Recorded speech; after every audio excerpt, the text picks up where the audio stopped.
శోధనలో, కష్టాల్లో, భయాల్లో దేవా అన్ని సమయాల్లో చాలిన దేవుడుగా ఉన్నామని గుర్తు చేస్తున్నాం. మహోన్నతుడా మీకు వందనాలు. కలువరి శిలువలో వేలాడి చనిపోయి సమాధి చేయబడి తిరిగి లేచి నీ ప్రేమను చూపించినావు. నా పట్ల ఎంత బాధ్యత కలిగి ఉన్నావు తండ్రి, ఎంత చింత కలిగి ఉన్నావో తండ్రి. మీరు చూపించిన దేవుడు తండ్రి, కనికరం కలిగినటువంటి దేవుడుగా మీరు నాకు ఉన్నందుకు దేవా, నీ ప్రజల్లో నేను ఒకడనై నీ పాదశంలో సాగిలు పడుతూ పాప శాపం నుంచి నన్ను విడిపించి క్రీస్తు అనే బండ మీద తీసుకొచ్చి నన్ను శాంతిపరిచి నిమ్మలపరిచి నా దేవుడుగా నా తండ్రిగా ఉన్నందుకు నా హృదయంలో ఉన్న చిన్న స్తుతి ఆరాధన యేసు ప్రభువారి నామమున నీ పాదశంలో సమర్పించుకొనిచున్నాను తండ్రి.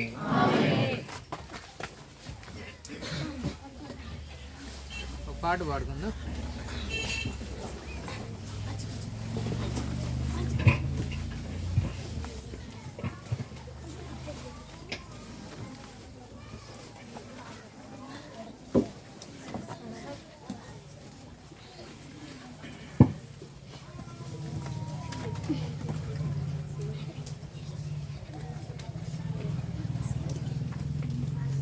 యేసు ప్రభుని ముఖ దర్శనముతో నా ఆశ తీర్చుకుందని నిశ్చల్ కుమార్ అన్నారండి.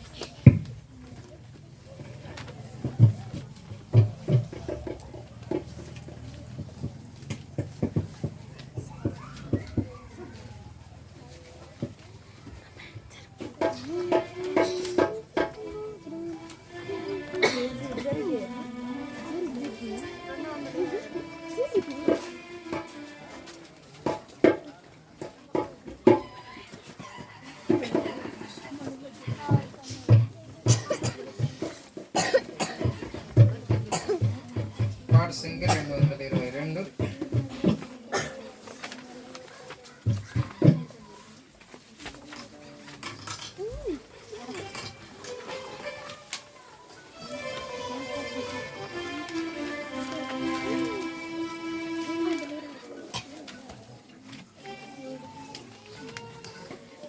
యేసు ప్రభుని ముఖ దర్శనము చే, యేసు ప్రభుని ముఖ దర్శనము చే నా ప్రతి ఆశను తీర్చుకుందు, నా ప్రతి ఆశను తీర్చుకుందు. నీవే నాకు జీవాహారము, నీవే నాకు జీవాహారము.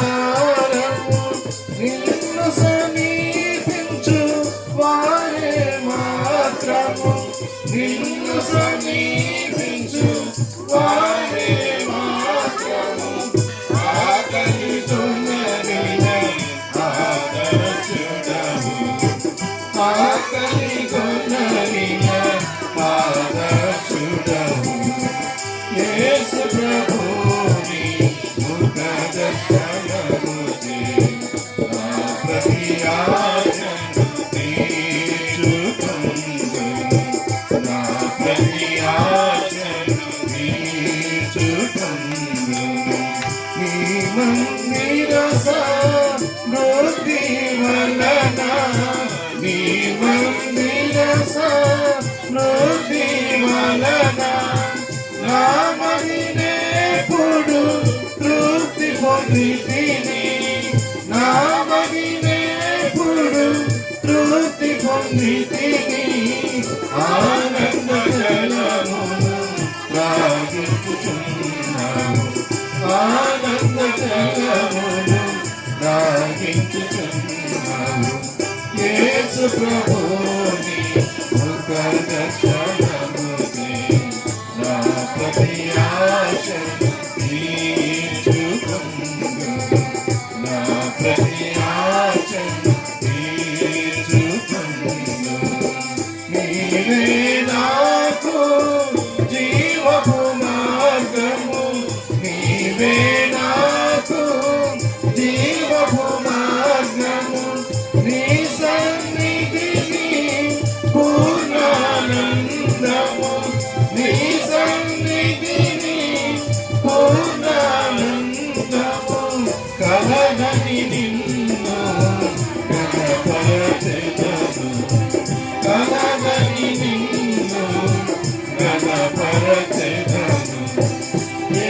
ప్రభుని ముఖ దర్శనము చే నా ప్రతి ఆశ తీర్చుకుందు నా ప్రతి ఆశ తీర్చుకుందు ఆశతో నిండిన నా ప్రాణమును ఆశతో నిండిన నా ప్రాణమును ఆకలి గొనిన నాదు ఆత్మను ఆకలి గొనిన నాదు ఆత్మను మేలుతో నీవు తృప్తి పరచితివి మేలుతో నీవు తృప్తి పరచితివి యేసు ప్రభుని ముఖ దర్శనము చే నా ప్రతి ఆశను తీర్చుకుందు నా ప్రతి ఆశను తీర్చుకుందు నీ సంతోషము నాకు సగితివి నీ సంతోషము నాకు సగితివి నా సంతోషము పరిపూర్ణముగా నా సంతోషము పరిపూర్ణముగా కావలయునని కోరిన ప్రభువా కోరిన ప్రభువా యేసు ప్రభుని ముఖ దర్శనము చే నా ప్రతి ఆశను తీర్చుకుందు నా ప్రతి ఆశను తీర్చుకుందు నా జీవిత కాలమంతయును నా జీవిత కాలమంతయును నీ ఆలయములో నివసించుచు నీ ఆలయములో నివసించుచు హల్లెలూయా పాటను పాడెద ప్రభువా హల్లెలూయా పాటను పాడెద ప్రభువా యేసు ప్రభుని ముఖ దర్శనము చే నా ప్రతి ఆశను తీర్చుకుందు నా ప్రతి ఆశను తీర్చుకుందు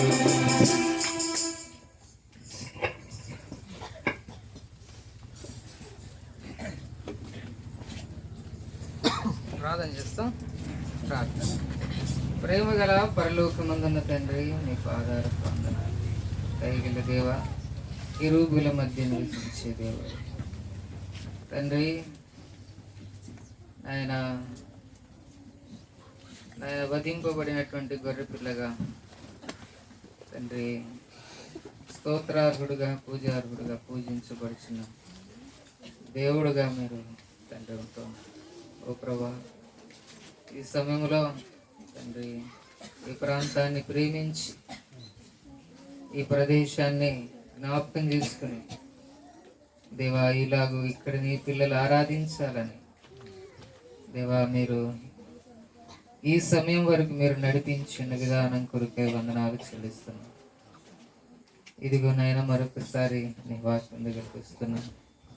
ప్రభా మీరే సహాయపడి నీ మాటను అనుగ్రహించి నడిపించండి.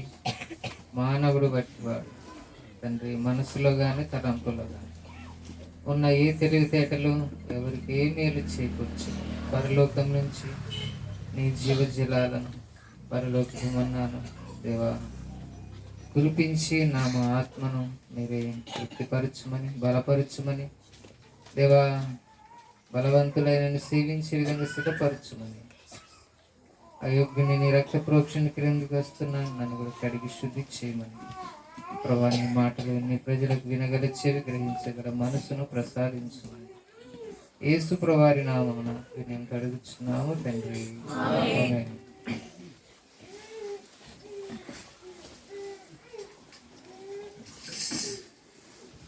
సరే, అందరికి ప్రైజ్ ది లార్డ్.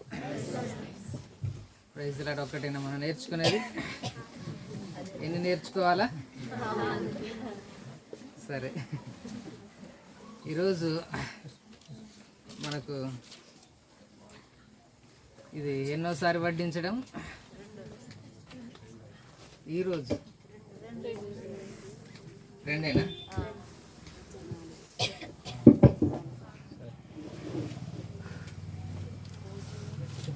మీరు 4 పూటలు తినే ఇంకా రెండే అంటున్నారంటే ఏం చెప్తాను?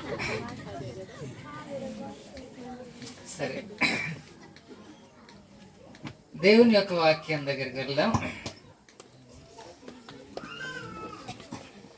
మత్తయి సువార్త 26వ అధ్యాయము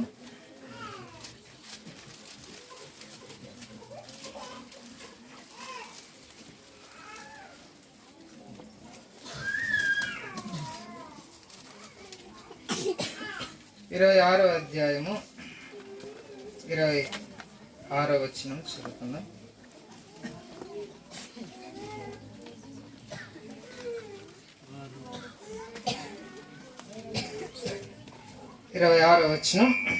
వారు భోజనము చేయుచుండగా యేసు ఒక రొట్టెను పట్టుకొని దానిని ఆశీర్వదించి విరిచి తన శిష్యులకిచ్చి, మీరు దీన్ని తీసుకొని తినడి, ఇది నా శరీరం అని చెప్పాను.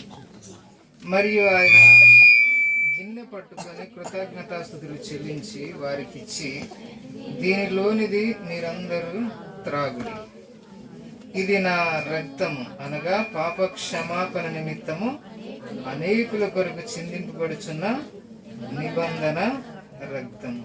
అంతవరకు చాలు. చదవబడినటువంటి వాక్య భాగాన్ని ప్రభు మన కొరకై ఆశీర్వదించును గాక. యేసుప్రభువారు మరి శిష్యులతో భోజనానికి కూర్చున్నప్పుడు ఎక్కువగా మరి మన దగ్గర అయితే మనం రైస్ మనం ఈ విధంగా మనకు కావాల్సింది ఏంటంటే అన్నము కూర. కాబట్టి ఆ దినాల్లో వారు రొట్టెలు తినేవారు, ద్రాక్షారసం త్రాగేవారు. అది వారి ప్రధానమైనటువంటి ఆహారంగా ఉంటా ఉండేది. కనుక యేసుప్రభువు వారు భోజనం చేసే సమయంలో ఒక రొట్టెను పట్టుకొని దానిని ఆశీర్వదించి విరిచి తన శిష్యులకు ఇస్తూ, మీరు దీన్ని తీసుకొని తినండి, ఇది నా శరీరం అని చెప్పాను. కాబట్టి రోజు భోజనం చేస్తూనే ఉంటారు. ఇక్కడ యేసుప్రభువు వారు ప్రత్యేకించి చెప్తున్న మాట, ఇది నా శరీరం అని చెప్పాను. తరువాత అదేవిధంగా ద్రాక్షారసం కూడా మరి వారికి ఇస్తూ,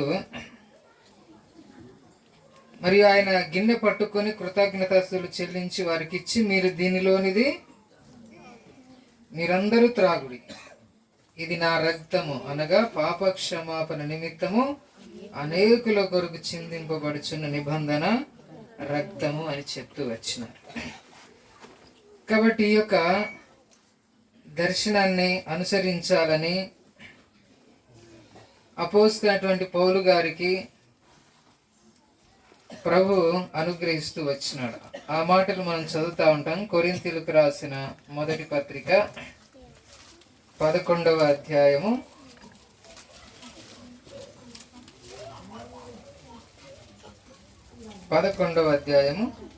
24వ వచనం 23వ వచనం చదువుదాం. నేను మీకు అప్పగించిన దానిని ప్రభు వలన పొందితిని, ప్రభువైన యేసు తాను అప్పగింపబడిన రాత్రి ఒక రొట్టెను ఎత్తుకొని కృతజ్ఞతాస్తుతులు చెల్లించి దానిని విరిచి, ఇది మీ కొరకైన నా శరీరము, నన్ను జ్ఞాపకం చేసుకొనుటకై దీనిని చేయడని చెప్పాను. ఆ ప్రకారమే భోజనమైన పిమ్మట ఆయన పాత్రను ఎత్తుకొని, ఈ పాత్ర నా రక్తం వలనైన క్రొత్త నిబంధన, మీరు దీనిలోనిది త్రాగునప్పుడల్లా నన్ను జ్ఞాపకం చేసుకొనుటకై దీనిని చేయడని చెప్పాను. చూడండి, ఇక్కడ ఈ యొక్క ప్రభు ఇచ్చినటువంటిది ఇది ప్రభువు వలన పొందాను అనగా ప్రభు చూపించినారు.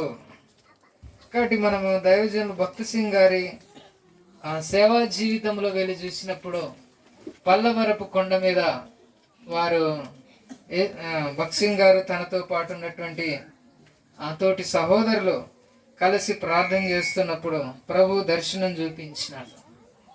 కాబట్టి ఈ విధంగా ఒక బల్ల, అక్కడ రొట్టె, ద్రాక్షారసం, కాబట్టి ప్రభు శరీరం అని మనం పాలు పొందడం.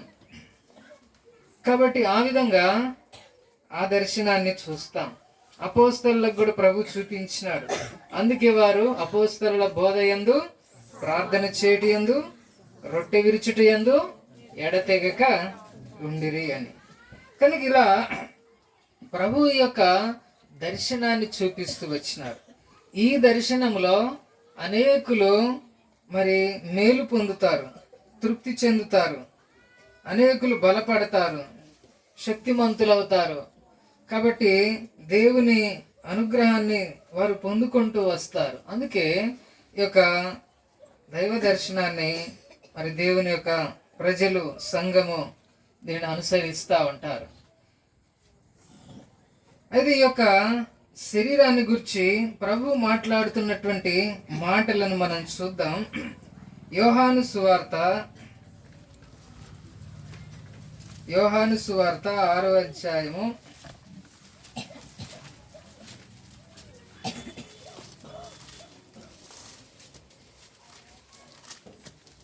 6వ అధ్యాయంలో కొన్ని మాటలు మధ్య మధ్యలో నేను చదువుతాను.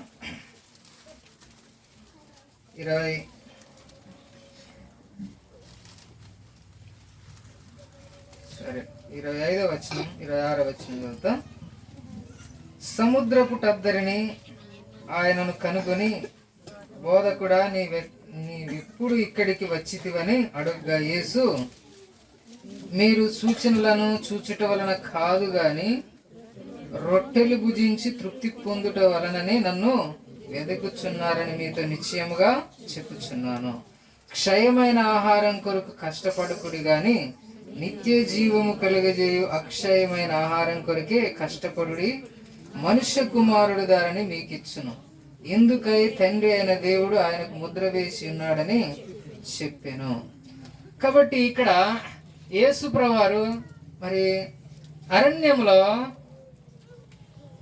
5 రొట్టెలు 2 చేపలు 5,000 మంది తిన్నా మిగిలిపోయినాయి.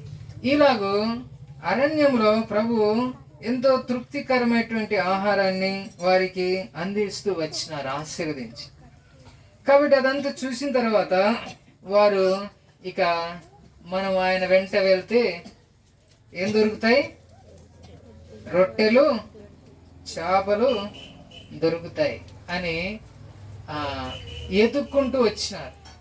సముద్రపు టద్దరిని ఉన్నాడని తెలిసినప్పుడు వాళ్ళు కూడా ఏదో ఒక మరి దోణె లాంటిది మరి చూసుకొని అందరు కలిసి వెళ్దాం, ఖర్చు అయినా పర్లేదు, దోనోడికి డబ్బులు ఇచ్చినా పర్లేదు, కానీ వెళ్తే ఏం దొరుకుతాయి? రొట్టెలు, చేపలు, ఫుల్లుగా మనం భోజనం చేయొచ్చు, తినొచ్చు అని వచ్చినారన్నమాట. అయితే మీరు వాటిని గూర్చి ఎత్తుకుంటూ వస్తున్నారు, కానీ క్షయమైన ఆహారం కొరకు కష్టపడకుడి గాని నిత్య జీవం కలుగజేసి అక్షయమైన ఆహారం కొరకే కష్టపడండి, మనుష్య కుమారుడు దానిని మీకు ఇచ్చును అని ప్రభు అక్షయమైన ఆహారమును గురించి చెప్తూ వచ్చినారు. కనుక ప్రభువే తెలియచేస్తా ఉన్నారు. 32వ వచనం చదువుతా.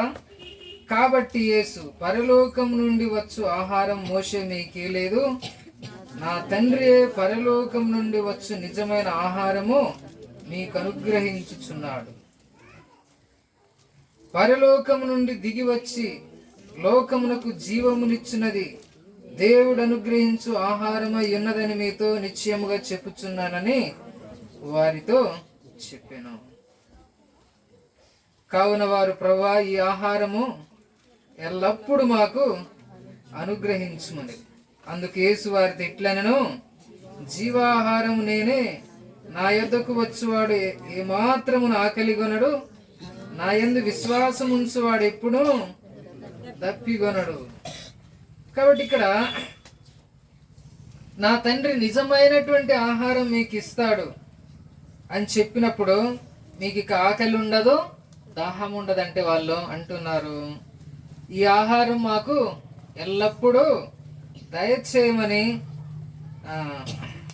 అడుగుతున్నారు, ఎప్పుడును మాకు అనుగ్రహించుమని అడిగినారు. అప్పుడు ప్రభు అంటున్నారు, అందుకేసు వారితో ఇట్లా, నేను జీవాహారము నేనే.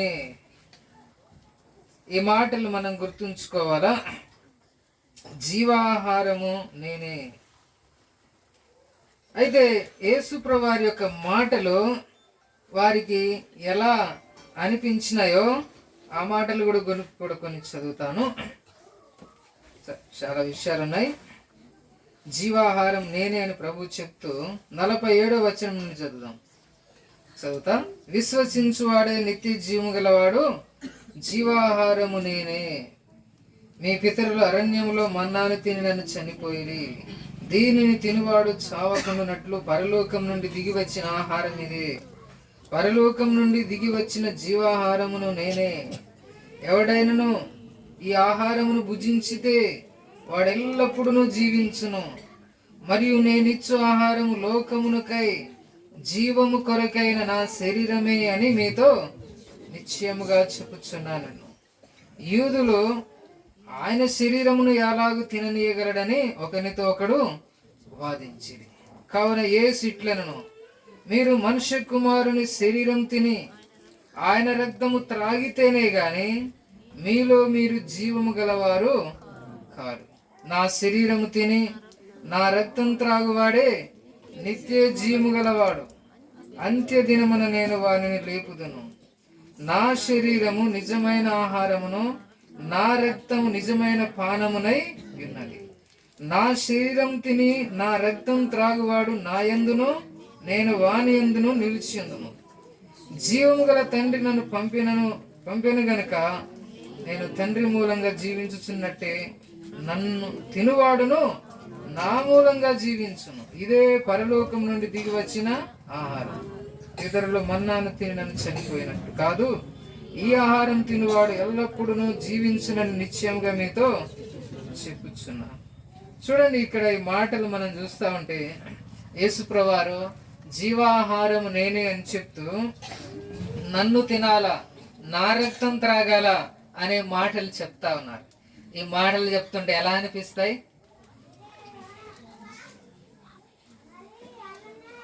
ఎలా అనిపిస్తాయి? ఒక చోట నేను వెళ్ళాను. అక్కడ ఒక సహోదరుడు అంట భోజనాలు కాడ మరి మటన్ తక్కువ తెచ్చినారో ఏమో తెలియదు, కానీ ఏం సరిపోతాయి, ఎంతమందికి సరిపోతాయి అని ఎవరికి పెడదామని తెచ్చినామని అంటున్నాడంట. అయితే ఇంకొక సహోదరుడు మరి ఆయన మాటలు ఇలా అన్నాడని ఆయన నేను వింటూ ఉండంగా అంటున్నాడు. కాబట్టి మరి మీకు సరిపోకపోతే ఏం చేస్తారు, నన్ను తినండి అంటున్నాడు. నన్ను తినండి అంత మాత్రమే కాకుండా నేను కూడా సరిపోతే నా పిల్లల్ని కూడా తినండి అంటున్నాడు. అట్లా అంటే ఎలా ఉంటుంది? ఈ మాటలు ఎలా ఉంటాయి? కాబట్టి ఏదో మటన్ సరిగిపోతే నన్ను తినండి అన్నాడు, సరిపోకపోతే ఇంకా నా పిల్లల్ని కూడా తినండి. అయితే యేసు ప్రభువారు ఇలాగనే నన్ను తినండి అని చెప్పేసరికి, నా శరీరాన్ని తినండి అని చెప్పేసరికి ఆ మాటలు ఎలా అనిపిస్తున్నాయో చూడండి. మనం క్రింద వాక్యంలో చదువుదాం. ఈ మాట కఠినమైనది. వచనం చూడండి 60. ఆయన శిష్యుల్లో అనేకులు ఈ మాట విని, ఇది కఠినమైన మాట, ఇది ఎవడు వినగలడని చెప్పుకొనిది. యేసు తన శిష్యులు దీనిని గూర్చి సనుగుకొనుచున్నారని తనకు తానే ఎరిగి వారితో ఇట్లనెను, దీని వలన మీరు అభ్యంతరపడుచున్నారా? అలాగైతే మనుష్య కుమారుడు మునుపున్న చోటునకు ఎక్కుట మీరు చూచినెడల ఏమందురు? ఆత్మయే జీవింప చేయుచున్నది, శరీరము కేవలము నిష్ప్రయోజనము. నేను మీతో చెప్పి ఉన్న మాటలు ఆత్మయు జీవమునై ఉన్నవి గాని మీలో విశ్వసించని వారు కొందరున్నారని వారితో చెప్పాను.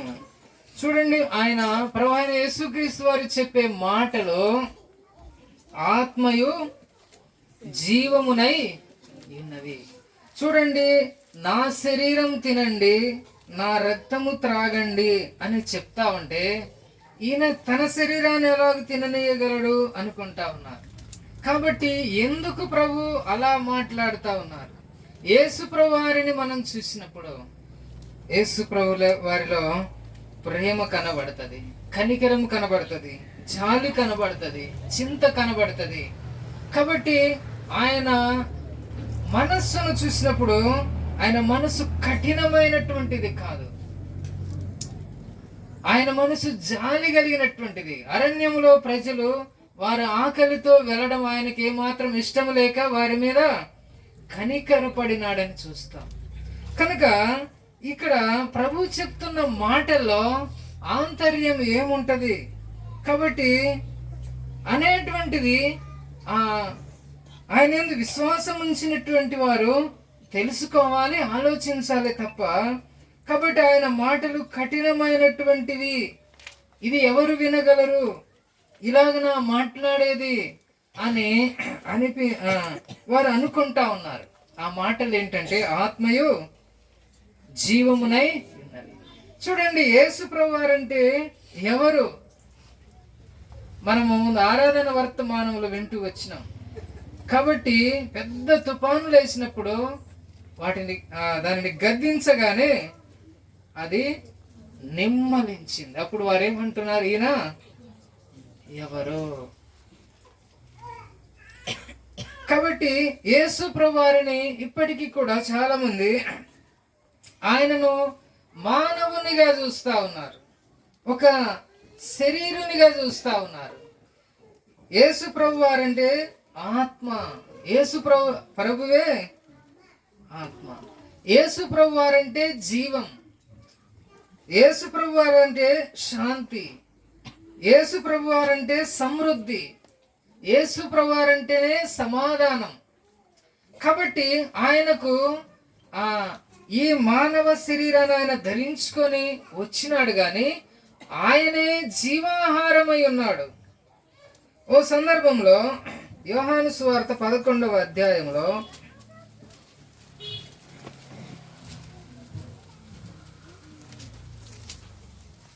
యోహాను సువార్త 11వ అధ్యాయము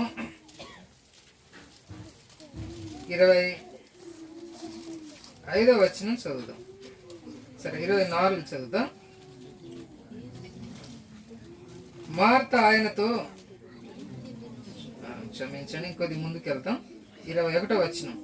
మార్త యేసుతో, ప్రభువా, నీవిక్కడ ఉండినేడల నా సహోదరుడు సావకుండును. ఇప్పుడైనను నీవు దేవుని ఏమడిగినను దేవుడు నీకు అనుగ్రహించునని ఎరుగుదునని. యేసు, నీ సహోదరుడు మరలా లేచునని ఆమెతో చెప్పగా మార్త ఆయనతో, అంత్యదినమున పునరుద్ధానమందు లేచునని ఎరుగుదునని. అందుకు యేసు, పునరుద్ధానమును జీవమును నేనే. నాయందు విశ్వాసముంచువాడు చనిపోయినను బ్రతుకును, బ్రతికి నాయందు విశ్వాసముంచువాడు ప్రతివాడును ఎన్నడిగిని చనిపోడు. ఈ మాట నమ్ముచున్నావా అని ఆమెను అడిగాను. కాబట్టి ఇక్కడ ఒక సందర్భం చూస్తున్నాం. కాబట్టి మార్తా మరియల సహోదరుడు లాజరు చనిపోయినాడు. 4 దినాలు అయిపోయింది. 4వ దినాన యేసు ప్రభువారు వచ్చినారు.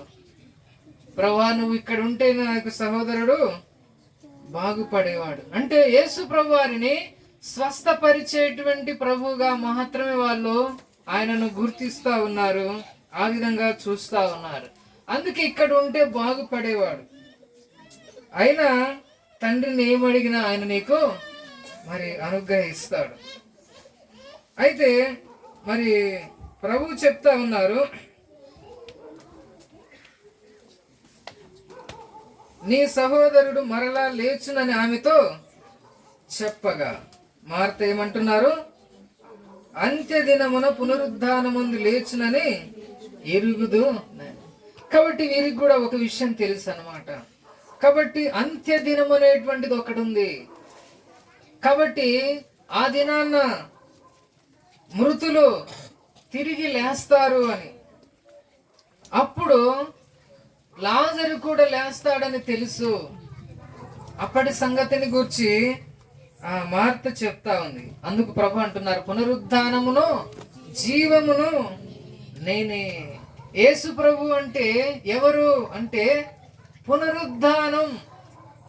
యేసు ప్రభు అంటే ఎవరు అంటే జీవం. అందుకే మనకు తెలుసు వాక్యము, యేసు ప్రభు వారు ఏమన్నారు, నేనే మార్గమును సత్యమును జీవమును. కాబట్టి యేసు ప్రభు వారు నన్ను తినండి నన్ను త్రాగండి అంటే ఆయనను శరీరునిగా ఆయనను ఆలోచిస్తా ఉన్నారు. ఆయన ఆత్మ అయి ఉన్నాడు, ఆయనే పునరుద్ధానం అయి ఉన్నాడు. చూడండి, పునరుద్ధానం అంటే పునరుద్ధానం ఇప్పుడు లేమిలో నుంచి పుట్టేదన్నమాట. దేవుడు ఆదియందు భూమి ఆకాశములను సృజించింది. దేవుడు సృజించినటువంటి వస్తువులతో మనము వాటితో కొన్ని వస్తువులను మనము ఆ పదార్థంతో తయారు చేసుకుంటున్నాం. ఏమీ లేదు, ఒక శూన్యం అనేటువంటిది ఉంది. ఆ శూన్యంలో దేన్నైనా ఎవరైనా పుట్టించగలరా? పుట్టించగలరా? అంటే ఎవరిలో కూడా ఆ పునరుద్ధానం అనేది లేదు. అందుకే ఆది ఆయనే, అంతము ఆయనే. కాబట్టి మొదటి వాడను కడపటి వాడను జీవించువాడను అని సెలవిస్తూ వచ్చినారు. ఆయనకు ఆది ఆయనే, అలాగే ఆయనకు ఆది గాని అంతము కూడా ఆయనకు లేదు. మనం ఇలాగూ ఆలోచిస్తూ వెనక్కి వెళ్ళిపోతే, పూర్వకాలానికి వెళ్ళిపోతే, సృష్టి భూమి ఆకాశములు సృష్టింపబడక మునుపు అనేటువంటి కాలానికి వెళ్ళిపోతే, కాబట్టి భూమి ఆకాశాలు కానీ ఈ సమస్తం ఏమీ లేనటువంటి ఆ కాలానికి వెళ్ళిపోతే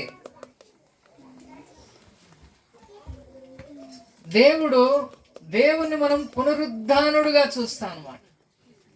ఆయన తనను ఎవరు సృష్టించరు, తను పుట్టడు, దానినే పునరుద్ధానం అంటారు. ఆయన యొక్క పునరుద్ధానపు శక్తి విషయంలో అపోస్తలుడైనటువంటి పౌలు గారు శ్రమ పడుతూ ఉన్నప్పుడు, ఆయన కొరకు కష్టపడుతూ ఉన్నప్పుడు ఆయన చేసే అద్భుత కార్యాలు చూడాలని ఆశ అన్నమాట. ఆయన కొరకు జీవించే సమయంలో ఫిలిప్పీలకు రాసిన పత్రిక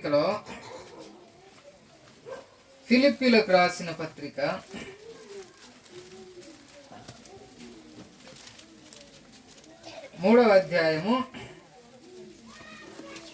10వ వచనం చదువు.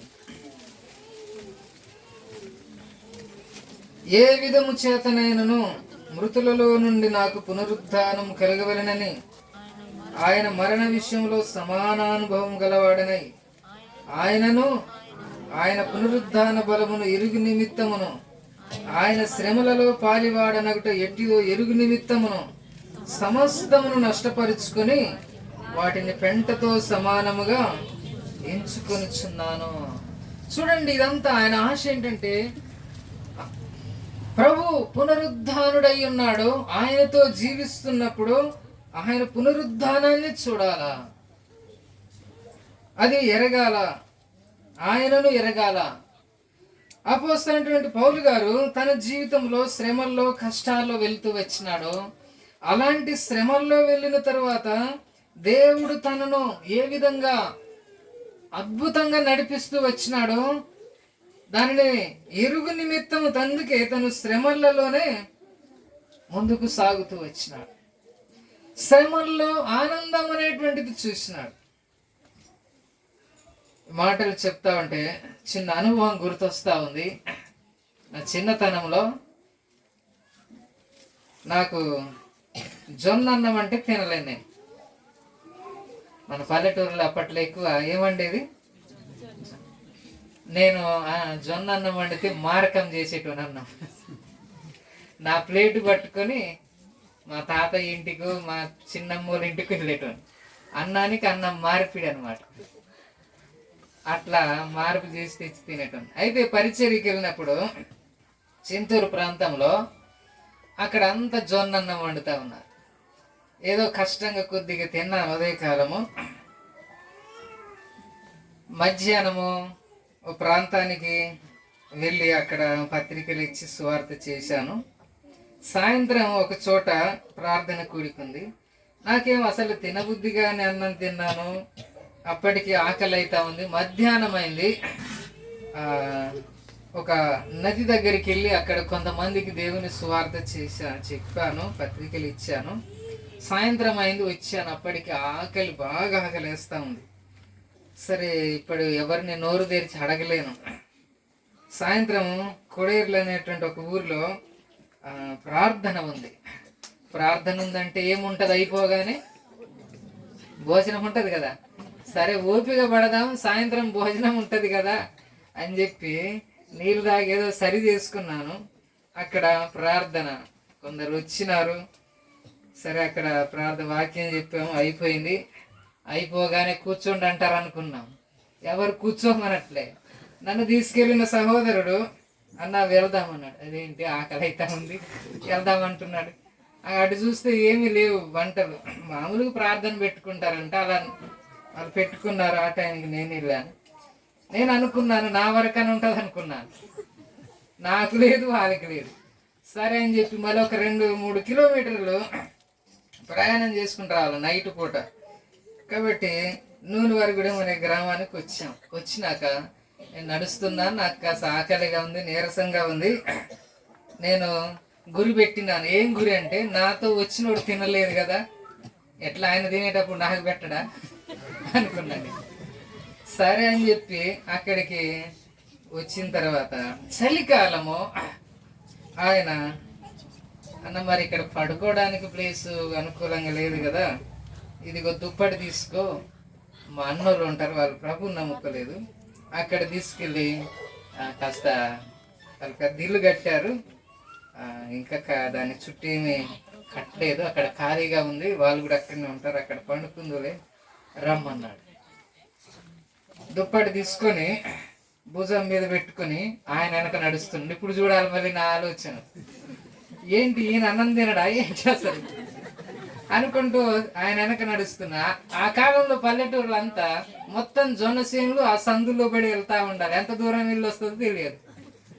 కాబట్టి ఎల్లంగా వాళ్ళ తమ్ముడిల్లు అంట, వాళ్ళు ఎవరో తెలియదు. ఆ చీకట్లో అప్పటికి వాళ్ళ అన్నలు తిన్నారు, చక్కగా నిద్రపోతా ఉన్నారు. ఇక అక్కడికి వెళ్ళినాక వాళ్ళను ఒకరిని లేపి, కొద్దిగా ఇక్కడ పడుకుంటాడు, అక్కడ ప్లేస్ లేదు మా ఇంట్లో. ఆయన ఏదో చిన్న గుడిసె, ఇక్కడ పడుకుంటాడంటే సరేలే అని చెప్పి అక్కడ నీకు మంట పెట్టిచ్చారు, మంచం ఇచ్చారు, ఒక దుప్పటి ఇచ్చారు. అక్కడ ప్రార్థన చేసుకొని పడుకుందామని పొద్దున్నే కాస్త ఏదో జొన్న అన్నం ఏదో కొద్ది కడుపు నిండా తిన్నా బాగుండు. మధ్యాహ్నం లేదు, ప్రార్థన అంటే ప్రార్థన కాడ లేదు, ఇంటికి వస్తే ఇంటి కాడ లేదు. ఇక్కడ ఎవరో తెలియని ఇంటికి తీసుకొచ్చి జొన్నసేల నడుమ ఇక్కడ పడుకోమన్నారు. ఇప్పుడు ఇక్కడ పడుకోవాలి. అయితే నాకు ఒక అనుభవం అనేటువంటిది ఉందన్నమాట. నేను ఆకలితో పడుకుంటే ఆయన పడుకోనియ్యాడు ప్రభు అనేటువంటిది ఉంది. ఎందుకంటే అనుభవాలు అప్పుడప్పుడు వస్తూ ఉంటాయి కదా. అనుభవంతో నేను మనసులో నవ్వుకుంటా ఉన్నా. చూడండి, ఎవరైనా కానీ వారి పిల్లలు ఇంట్లో అన్నం వండిన తర్వాత నిద్రపోతా ఉంటే వాళ్ళని లేపి వారికి అన్నము పెడతా ఉంటారు. ఈ తల్లిదండ్రులకి ఇంత ప్రేమ ఉంటే ఆయన పని చేసి స్వార్థ చేసి నేనేం పడుకొని ఉండలేదు, ఇంత చేసినోన్ని వదిలిపెడతాడా? వదిలిపెట్టాడు. కాబట్టి నేనేమి ఇప్పుడు సనుక్కోను, బాధపడను, దుఃఖపడను, ఆకలి అవుతుంది అని కూడా అనుకోను. ఇందును బట్టి నీకు వందనాలు అని చెప్పి దేవునికి వందనాలు చెప్పానమాట. దేవుని స్తుతించాను. ప్రభా, గొప్ప దేవుడవు నాయన, ఈరోజు నన్ను ఆకలితో ఉంచినందుకు కూడా వందనాలు అని చెప్పి ప్రభును ఆరాధిస్తూ వచ్చాను. ఆ యొక్క ఇంట్లో ఆరాధన చేసి పడుకున్నాను. అసలే అన్నం తినకుండా పడుకుంటే, చలిలో పడుకుంటే నిద్ర వస్తుందా? నిద్ర రాట్లేదు.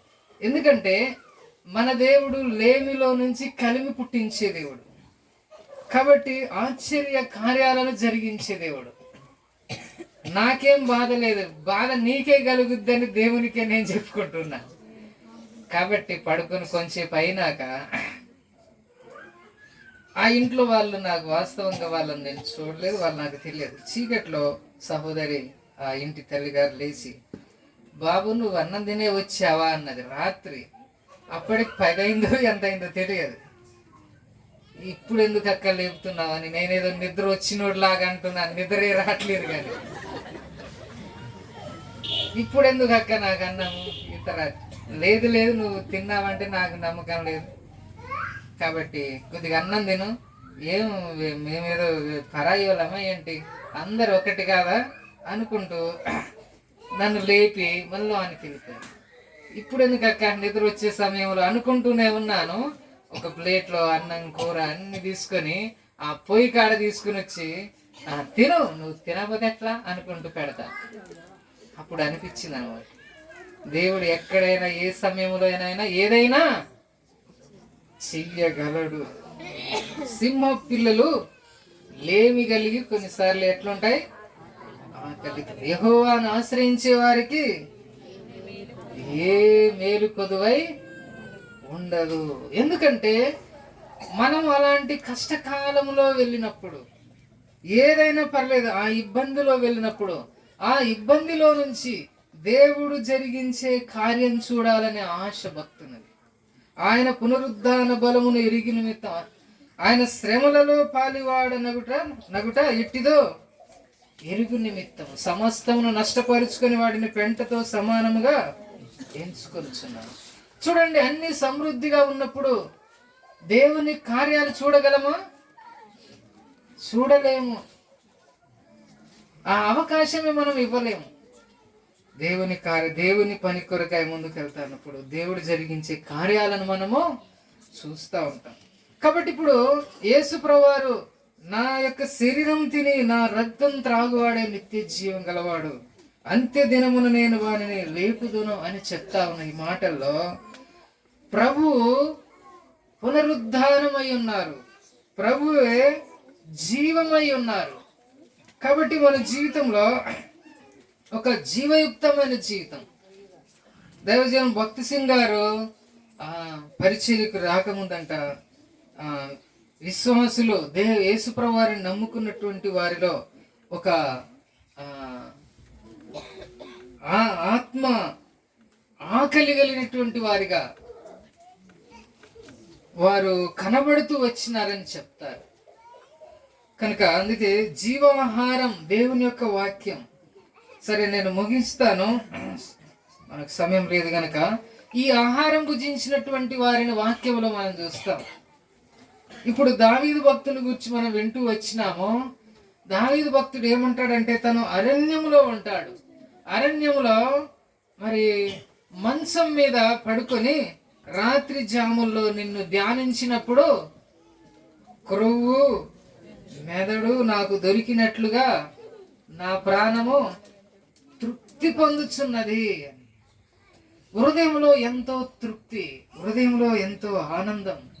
ఎప్పుడు ప్రభు యొక్క రక్తం లేక ప్రభు యొక్క శరీరం, ప్రభు యొక్క రక్తం అంటే తమ యొక్క జీవితాన్ని సరి చేసుకొని పరీక్షించుకొని, నా దేవుడు పరిశుద్ధుడు, నా దేవునిలో నేను ఆయన మార్గంలో నడుచుటలో నిజమైనటువంటి తృప్తి ఆనందం ఉందనే విషయాన్ని మరి గ్రహించినటువంటి వారు ఇలాగూ చెప్పగలుగుతుంటారు. వారి జీవితంలో ఇలాంటి ఆనందాన్ని చూస్తూ ఉంటారు.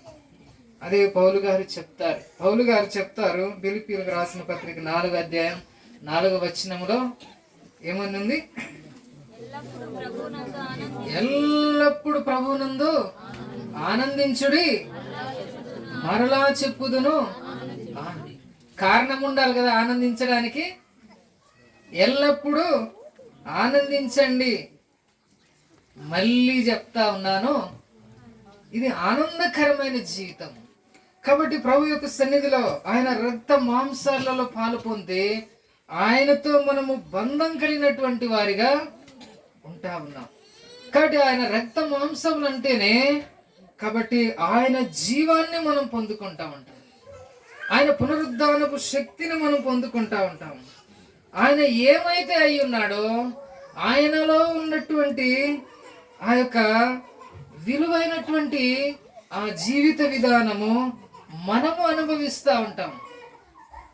దేవుని ప్రజలుగా ప్రభు యొక్క బల్ల మన మధ్యలో ఉంది. ఆయనను అనుసరించుటలో, ఆయనను సేవించుటలో మనం అనుభవిస్తాం. ఇక్కడ మన జీవితంలో దేవునికి అయిష్టమైన, దేవునికి బాధ కలిగించే విధంగా మన ప్రవర్తన ఉన్న, మన జీవిత విధానం ఉన్న, మనలో దేవునికి బాధ కలిగించే చెడు అనేటువంటిది మన హృదయంలో ఉన్న దేవుని సంతోషాన్ని, దేవుని సమాధానాన్ని మనము చూడలేనటువంటి వారిగా ఉంటాం. కాబట్టి ఈ సమయంలో శ్రేష్టమైన ఆహారం ఓ మాట చదివి ముగిస్తాం. యెషయా గ్రంథము 55వ అధ్యాయము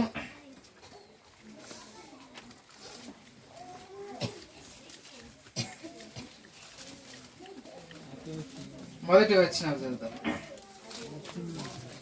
55 1వ వచనాలు.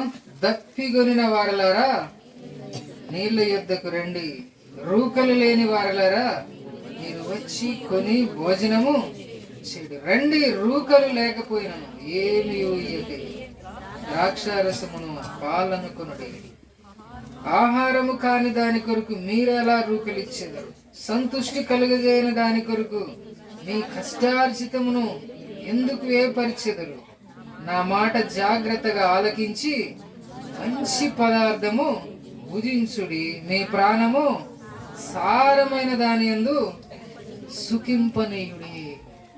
కాబట్టి దప్పిగొని వారలారా, జీవితంలో ఒక దప్పిక, వారి యొక్క దప్పిక తీరనటువంటి వారిగా, జీవితంలో తృప్తి లేని వారిగా ఎంతో మంది హృదయాలను, మనస్సును మనం చూస్తున్నాం.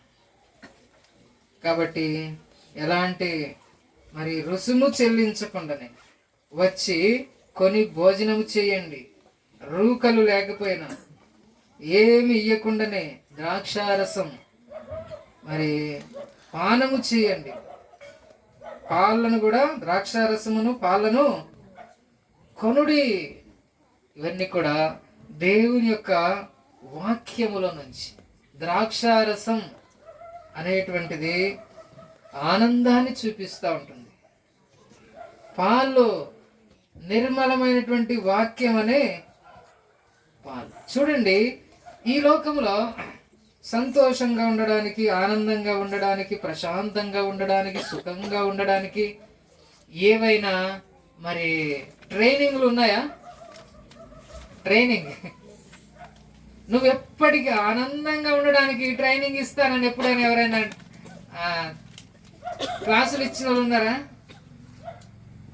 ఎక్కడ కూడా, ఇందులో కూడా లేదు. కానీ ఏమి ఇవ్వకనే దేవుని యొక్క వాక్యము విని, అర్థం చేసుకుని, గ్రహించి పునరుద్ధానం, జీవం, జీవాహారం, నిజమైన తృప్తి, ఆనందం, సంతోషం, సమాధానం యేసు ప్రభులోనే ఉంది. అదే మనము తిని త్రాగుతున్నాం. ఎవరైతే ప్రభు వాళ్ళ దగ్గర పరీక్షించుకొని, సరి చేసుకొని ఆయన సన్నిధిలో బ్రతకడానికి వారు సిద్ధపరచుకుంటున్నారో వారి జీవితంలో ఈ సంతోషం.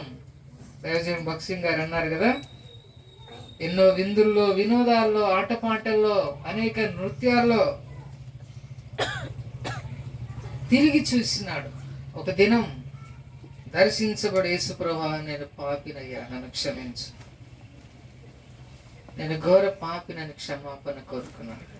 మరుక్షణమే నిజంగా పరలోకపు మన్నా కురిసినట్లుగా, జీవ జలాలు ఒక ఎండిన భూమి మీద ప్రవహించి వచ్చినట్లుగా, ఒక వాడిపోయినటువంటి చెట్లకు వర్షం పడినట్లుగా హృదయంలో గొప్ప సంతోషం, సమాధానం. ఎందుకంటే యేసుప్రభువే ఏమై ఉన్నారు? ఆయన మన హృదయంలోనికి రావడం మనకేం కలుగుతుంది? సంతోషం, సమాధానం. కనుక ఈ విధంగా ప్రభు యొక్క సన్నిధిలో తృప్తిని చూస్తాం. మీ యొక్క ప్రాణాల్లో సారమైన దాని యందు సుఖింపనీయండి. అసలైన సారం ఇందులో ఉంది. యేసు ప్రభువే, ఆయనలోనే ఈ సారం, ఈ రుచి ఉంది. కనుక ఈ విధంగా ప్రభును మన జీవితంలో అనుభవిస్తూ ఉండాలని దేవుని వాక్య లేఖనం సెలవిస్తూ ఉంది. కాబట్టి భక్తుడు అనేక సందర్భాలు చెప్తా ఉంటాడు. కాబట్టి దేవుని వాక్యాన్ని ధ్యానించినప్పుడల్లా ఎలా ఉంటుంది? వాక్యం అంట తేనె కంటే, జుంటి తేనె దారల కంటే మధురంగా అనిపిస్తుంది. ఇప్పుడు అది అనిపించిందా? అంటే మన జీవితంలో ఏం చేయట్లేదని. కాబట్టి తృప్తి దైవ గ్రంథం చదువుతూ ఉంటే, ధ్యానం చేస్తూ ఉంటే, ఆ వాక్యాన్ని మన జీవితంలో ఆచరిస్తూ ఉంటే, ఏమున్నా ఏమి లేకపోయినా దేవుని ప్రజలు అందుకే కష్టాల్లో ఆనందించినారు. పౌలు గారు అంటారు కదా, ఇబ్బందుల్లో, ఇరుకుల్లో, ఉపద్రవాలలో నేను సంతోషించుచున్నాను. కష్టాలు ఎవరైనా సంతోషిస్తారా? అదే యేసు ప్రభువారిని కలిగి ఉండడం. అందుకే ఆయన మాటలు ఆత్మయు జీవమునై ఉన్నది. అర్థం కానటువంటి వారు ఏమనుకున్నారు? ఈయన శరీరమును ఎలాగూ తిననీయగలడు, కాబట్టి నన్ను తినండి, నా రక్తం తాగండి అంటా ఉన్నారే అనుకున్నారు. ఇప్పటి కూడా లోకంలో చాలా మంది మాటలు అంటున్నారు. ఏంటి ఆయన శరీరం తినడం, ఆయన రక్తం శవాలను తినే రకాలు అంటున్నారు. విశ్వాసులు కాదు, వాళ్ళు పిశాసులు అంటున్నారు. ఎందుకని? వాళ్ళకి ఏం తెలియట్లేదు, గ్రహించక కఠినమైన మాటలని ఆనాడు అనుకున్నారు. ఈనాటికి కూడా ఆ యొక్క ప్రభు యొక్క రక్త మాంసాల యొక్క విషయం అనేటువంటిది తెలియని వారుగా ఉంటా ఉన్నారు. ప్రభు మనకు గ్రహింపులోని తీసుకొస్తున్నాడు. కాబట్టి ఎవరు పరీక్షించుకొని సరి చేసుకుంటున్నారు, వారు పునరుద్ధానపు శక్తిని, వారు జీవమును, వారు శాంతిని, వారు సమాధానమును, యేసుప్రభువారు ఎన్నైతే నేను అయ్యున్నానంటున్నారో అవన్నీ కూడా ఆయనను మనం అనుభవించగలుగుతాం. ప్రార్థన చేసుకుందాం. ప్రార్థన చేస్తాం. మోకరించండి. ప్రభు యొక్క రక్త మాంసములు మన మధ్యలో ఉన్నాయి. అనగా ఎవరైతే వారి జీవితాన్ని సరి చేసుకుంటున్నారో, నా కొరకే కలువరి శిలువలో వేయాలి, పాపపు పాత్రను ఆయన త్రాగినాడు, రక్షణ పాత్ర నీకు ఇచ్చిన పాపముల కొరకు నీకున్నటువంటి చెడు అలవాట్లు, చెడు విధానాన్ని విడిచిపెట్టి నిజంగా జీవం, ఆనందం, తృప్తి, సుఖం దేవుని మార్గంలో ఉంది. దేవుని మాట విని నడుచుటలో ఉంది. డబ్బు ఉంటే లేదు, ధనం ఉంటే లేదు, పేరుంటే లేదు, ఎలాంటి భోగభాగ్యాలు ఎన్నే ఉన్నా లేదు. ప్రభు వాళ్ళ దగ్గర మనం సరి చేసుకొని నడుచుకుంటే చాలు, నీ జీవితంలో అనుభవిస్తాం. అది నీకే అర్థమవుతుంది. నీ ప్రాణానికి సుఖం కావాలా, సుఖం లేకుండా జీవిస్తూ ఉంటే ఈ క్షణమైన మరొకసారి జీవాహారంగా ప్రభు మారిన శిలువలో బలై చనిపోయి సమాధి చేయబడి తిరిగి లేచి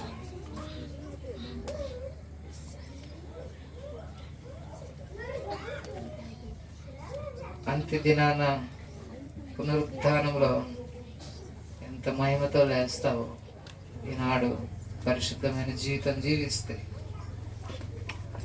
దేవుడు అలాంటి తరుణం నీకు నాకు అందరికీ దయచేసి నడిపిస్తా ఉన్నది. సరి చేసుకొని ప్రభుత్వంలో పాల్గొందాం.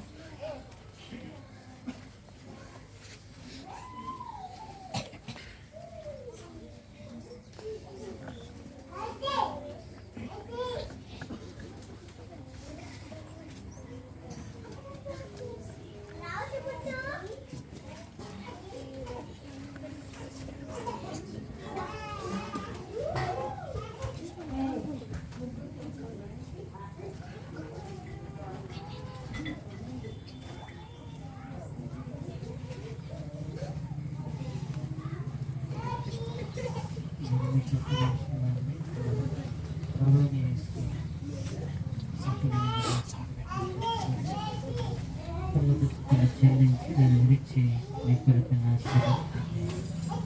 జ్ఞాపకం చేసి ప్రేమ కలిగిన పరలోక తండ్రి, ప్రేమ కలిగిన దేవాన్ని స్తోత్రాలు చేస్తున్నాం. దేవ సంఘంలో రాసిన పెట్టి దేవా మీరు మమ్మల్ని మీ వాక్యభావం కలుపుకున్నారు. నా శరీరాన్ని నా రక్తం తాగువాడు, నిత్య జీవం గలవాడు, ఎంత దినములతోనే లేపుదనే ఇప్పుడు ఈ వాక్యం ద్వారా మాతో మాట్లాడారు. ఆనాడు దైవస్తున్న మాటల గురించి ఇంత కఠినమైన మాట ఎవరు వినగలరు. చాలా అత్యంతగా నిర్వహిస్తున్నాం. దైవస్తుంది మీరెంత ఉన్నతమైన దేవుడు, జీవమును నేనని మీరు సెలవిచ్చిన దేవుడు. ఈ సత్యముని ఎవరికి అన్నాడు వారు కలుగుతున్నాడు చేస్తున్నాం.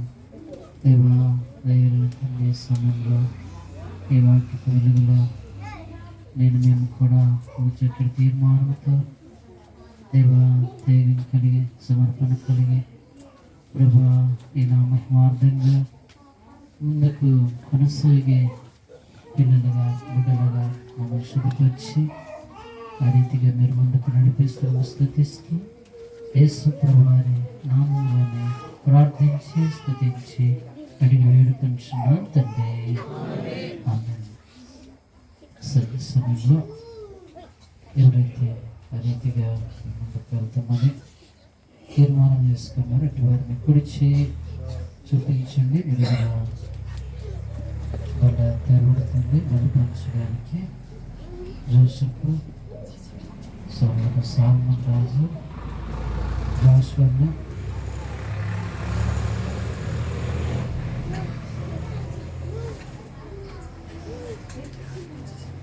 మనం బాలరాజు అన్న 20 అన్నది.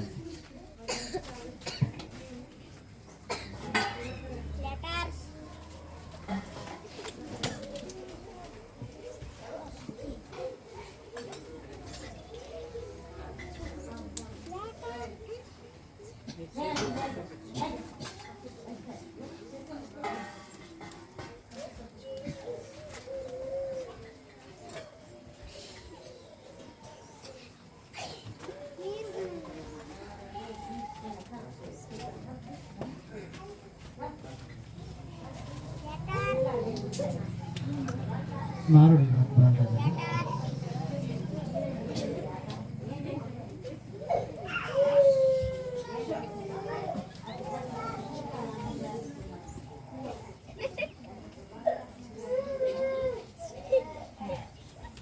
చిన్న మొక్క తీసుకొని పక్కన పంపించింది.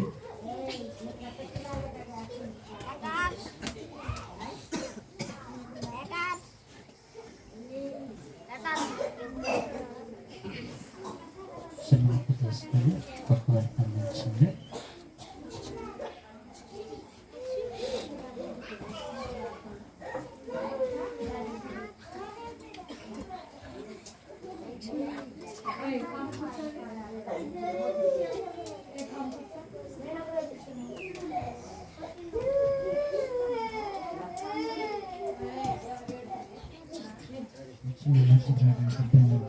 ఎవరైతే చేయి చూపిస్తున్నారో వాళ్ళు తీసుకున్న వారు పక్కన నిలిచండి.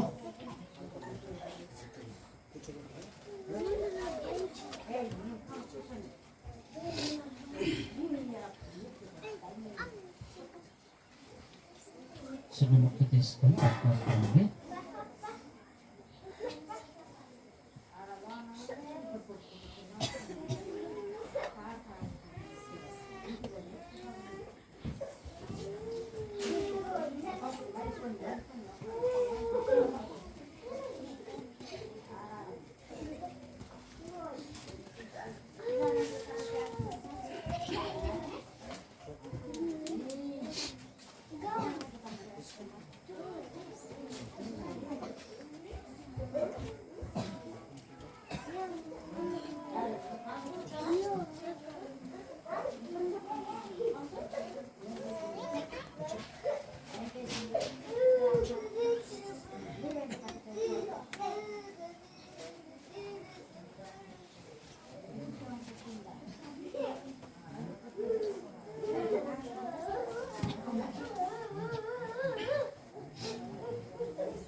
ప్రకారంగా భోజనం పిమ్మట వెనక బాధ్యతని కుటుంబ సభ్యులు చెల్లించి కృతజ్ఞతల వలన అనేకుల కొరకు చిన్న నిబంధన బట్టి దీనిలో త్రాగునప్పుడల్లా నన్ను జ్ఞాపకం చెప్పి ప్రేమ కలిగిన పరలోకమందున తండ్రి, జీవం కలిగిన దేవానికి స్తోత్రాలు చెల్లిస్తున్నాం.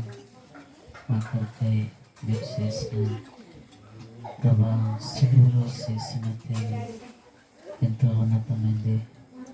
ఈ లోకంలో ఎవరు చేయని గొప్ప త్యాగాన్ని మీరు వేసుకోగలిగిన పౌలు గారు మీకు మర్దానికి శక్తి నెరగాలని ఈ విధం చేత నిజంగా ప్రభా తనకు లాభకరమైన వాటన్నిటిని వెంటనే సమానంగా ఎంచుకున్నాడు. అంతేకాదు తండ్రి, మీకు రక్షించారు కనుక ఎల్లప్పుడూ నీ యందు తను ఆనందించినట్లు ఈ లేఖనాలు చూపించాయి. ఆ రీతిగానే తీర్మానంతో, సమర్పణతో, తేగముతో ఈ వాక్య వెలుగులో నిండిన మార్గంగా ముందు కొనసాగి పిల్లలుగా మమ్మల్ని శుద్ధపరచమని యేసు ప్రభువు నామములోనే ప్రార్థించి స్తుతించి అడిగి వేడుకొంచున్నాం తండ్రి. ఆమేన్. మరొకసారి మీ చేయి చూపించండి.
చేసుకుని వచ్చింది.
ప్రేమ కలిగిన పరలోకమందున తండ్రి, జీవం కలిగిన దేవా, నీకు స్తోత్రాలు చెల్లిస్తున్నాం. ఇంతవరకు మీరు చూపిన మీ ప్రేమంతటి కొరకు వందనాలు. ఈ స్థలంలో నిన్ను ఆరాధించి మీ నామాన్ని గణపరిచి కొనియాడే భాగ్యాన్ని మీరు మాకు అనుగ్రహించారు. దయగలిగిన తండ్రి, కృప కలిగిన దేవా, ఈ రీతిగా మీ బంధ దగ్గర చేరి మా బ్రతుకులను మేము పరీక్షించుకొని సరి చేసుకొని దేవా నివాళలో చేసి తరుణాన్ని మీరు మాకు అనుగ్రహించారు. దాన్ని స్థుతిస్తున్నాం. ఎవరైనా యోగ్యంగా చేసి ఉంటేటువంటి మన్నించండి. దయగలిగిన తండ్రి, కృప కలిగిన దేవానికి స్తోత్రాలు. సమయంలో దయగలిగిన తండ్రి, ఇక్కడ గుడుల కొరకై ప్రార్థన చేసుకుంటున్నాం. మాకు సహోదరుడు సామ్రాజు ప్రెస్కలక్క అలాగే లక్ష్మీదేవి కొరకు జోసఫ్ బట్టి వందనాలు. తిరిగి సహోదరుడు మోహన్ గ్రేస్ కొరకు ప్రార్థన చేసుకుంటున్నాం. కుటుంబానికి మీరు జ్ఞాపకం చేస్తుందండి. మౌన గారి తల్లిదండ్రుల కొరకు ప్రార్థన చేసుకుంటున్నాం. తిరిగి రాంబాబున్న తిరిగి సమకూరు ప్రార్థిస్తుంటున్నాం. కుటుంబానికి జ్ఞాపకం చేస్తుందండి. అదే రీతిగా దయగలిగిన తండ్రి, సహోదరుడు వెంకటేశ్వరుడు సహోదరి సమ్మక్క కొరకు వారికి అనుగ్రహించిన పిల్లలను కొందరు జ్ఞాపకం చేస్తారండి. అదే రీతిగా సహోదరి రేచల్ జాతి తిరిగి సహోదరి మౌలిక కొరకు ప్రార్థిస్తుంటున్నాం. తిరిగి అదే రీతిగా ప్రభావ సహోదరి భద్రన్న తిరిగి దీపిక వారి కుటుంబాన్ని జ్ఞాపకం చేస్తారండి. కుటుంబం బలపరచండి. అదే రీతిగా సహోదరి వీరక్క వారి కుటుంబానికి జ్ఞాపకం చేస్తారండి. దైవలను తండ్రి బిడ్డలను బలపరచండి. అదే రీతిగా నూతనంగా మీ సన్నిధికి వస్తున్న సహోదరుడు భద్రయ్య ముత్తయ్యను జ్ఞాపకం చేస్తారండి. తనకు బలహీనంగా ఉన్నాడు, ఎవరో కనికరించండి. తనకు కావలసిన సంపూర్ణమైన ఆరోగ్యం ఇచ్చి దేవ మీ రక్షణ కార్యాన్ని దేవ తన పక్షాన మీరు నెరవేరుస్తారని మేము స్థుతిస్తుంటున్నాం. దయగలిగిన తండ్రి, స్థలంలో ప్రతి ఆదివారం ఆరాధన జరుగుతుంటుండగా తండ్రి దేవ మీ ఆత్మ కార్యాన్ని మీ ఆత్మ సంచారాన్ని దేవ ఈ స్థలం మీద ఉంచండి. నూతనమైన వారు కొత్తవారు అనేకులు చేర్చబడినట్లు కూడా కృప దయచేయండి. ఓ ప్రభా, ఉదయవానికి స్తోత్రాలు. మీరు ఒకరిని ఆరంభించారు దేవ, కార్యాలు చేసిన మీరు దేవ.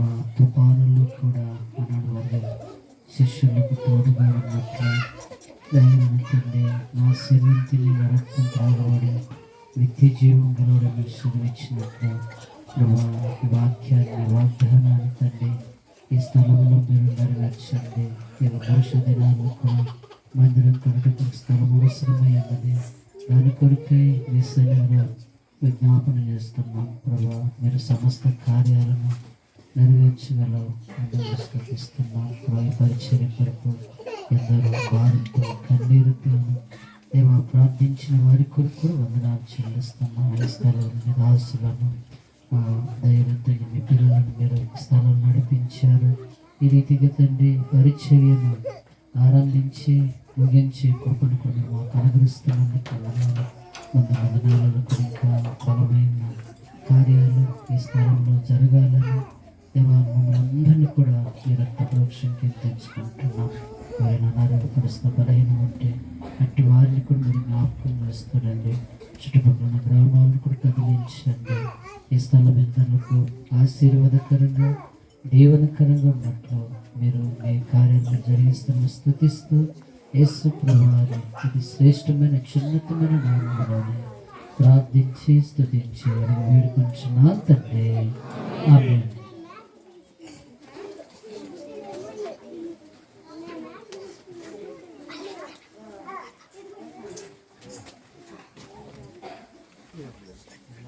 పదిహేడు వచనం 16 వచనం చదువుకుందాం.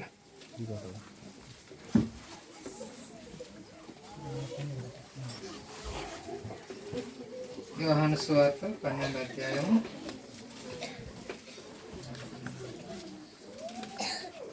16 17వ వచనం నుండి. యేసు వచ్చి అది వరకే అతడు 4 దినములు సమాధిలో ఉండనని తెలుసుకొనెను. బేతనియ యెరూషలేమునకు సమీపమై ఉండెను. దానికి ఇంచుమించు కోసెడు దూరం. చాలు. కాబట్టి మనం ఈ యొక్క సమయంలో దేవుని యొక్క వాక్యంలో నుంచి ప్రభు యొక్క రక్త మాంసాల్లో పాలు పొందడానికి అనగా ప్రభును మనం అనుభవించడానికి ఆయన పునరుత్థానమై ఉన్నాడు, ఆయనే జీవమై ఉన్నాడు. అటు అన్ని వచనాలు నేను చూపించలేదు, కానీ ఆయనే సర్వలోకానికి శాంతికరమై ఉన్నాడు. కాబట్టి ఆయనను తిని త్రాగుట అనగా ఆయనలో సంతోషంలో ఆయన ఇచ్చే సమాధానము, ఆయన ఇచ్చే సమృద్ధిని, సంతృప్తిని మనము అనుభవించడం. కాబట్టి యేసుప్రవారు పునరుద్ధానపు శక్తిని తెలియపరచుట కొరకై ప్రభు ఎంచుకున్నటువంటి ఒక గ్రామం ఎక్కడది చదువుకున్నాం కదా. 17వ వచనం నుంచి, యేసు వచ్చి అది వరకు అతడు 4 దినములు సమాధిలో ఉండనని తెలుసుకొనెను. ఈ బేతనియ యెరూషలేమునకు సమీపమై ఉండెను. కాబట్టి ఈ యొక్క గ్రామంలో యేసుప్రవారు తన యొక్క పునరుద్ధానపు శక్తిని చూపించాలని, మరణములో ఉన్నటువంటి అనేకులు, పాపం అనే మరణములో ఉన్న అనేకులు ఆయన పునరుద్ధానపు శక్తిని చూడాలని, ఆ విధంగా ప్రభు దగ్గర వారు తిరిగి లేచిన వారిగా, జీవించే వారిగా మార్చబడాలని. ఇది 11వ అధ్యాయం 1వ వచనం చదివితే,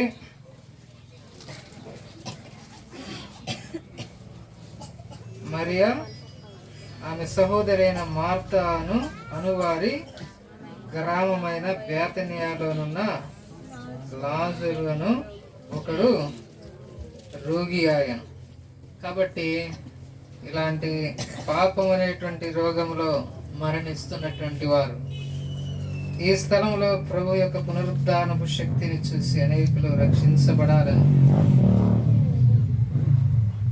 మరి ఏ పేరు పెడదాం ఈ యొక్క స్థలానికి?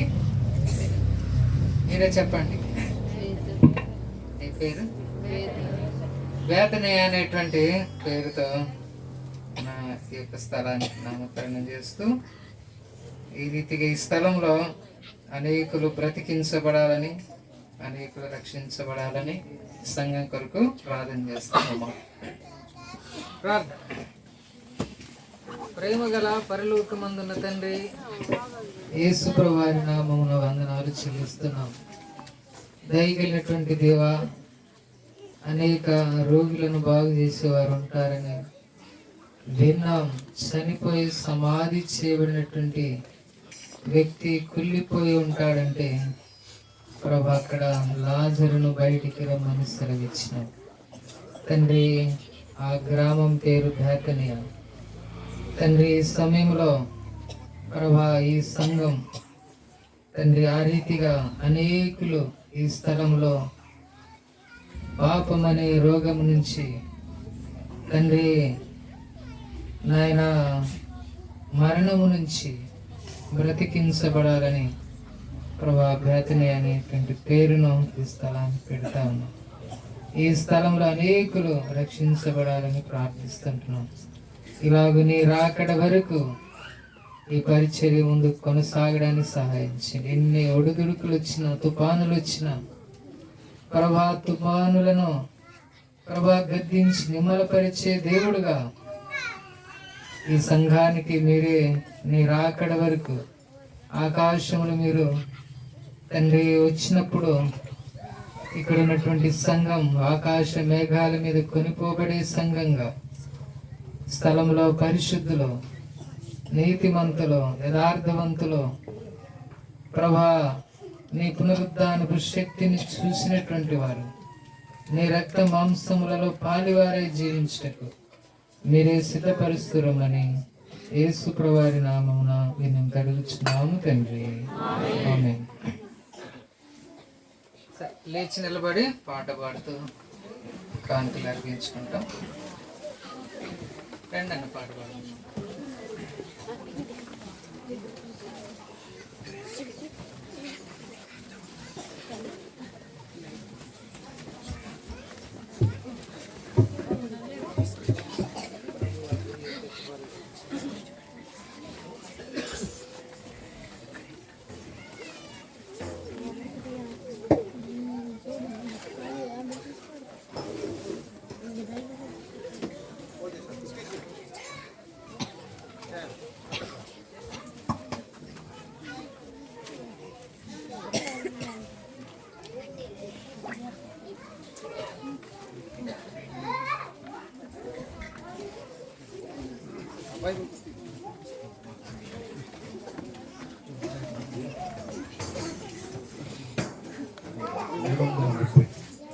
వార్డ్ సంఖ్య 730.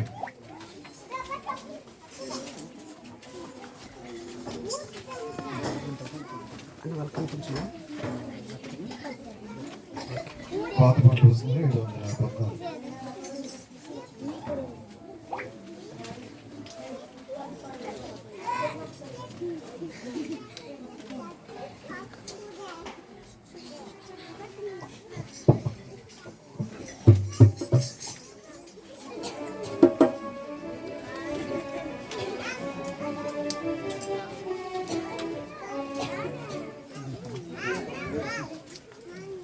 ప్రభువా గురి యొద్దకే పరిగెత్తుచున్నాను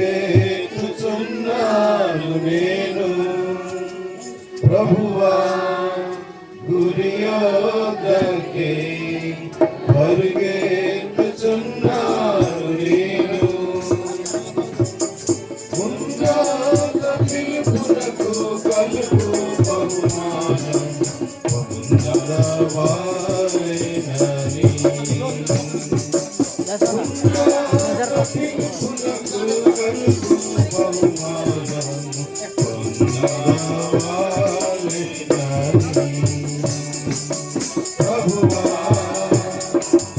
ఏవిగా మకరములైయుండెనో వాటిని క్రీస్తు నిమిత్తం,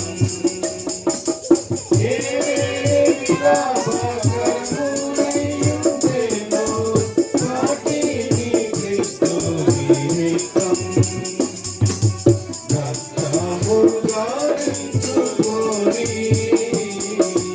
ముందుకే సాగుతున్నాను, రక్తముగా ఎంచుకొని ముందుకే సాగుతున్నాను. ప్రభువా గురి యొద్దకే పరిగెత్తుచున్నాను నేను, ప్రభువా గురి యొద్దకే పరిగెత్తుచున్నాను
వారి సంఖ్య 323.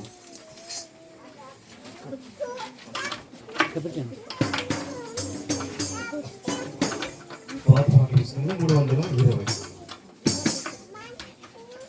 జయించు వారిని కొనిపోవా ప్రభు యేసు మార్చును. జయించు వారిని కొనిపోవా ప్రభు యేసు మార్చును. స్వతంత్రించుకొనెదరుగా వారే సమస్తము. స్వతంత్రించుకొనెదరుగా వారే సమస్తము. వారిని కొనిపోవా ప్రభు యేసు మార్చును.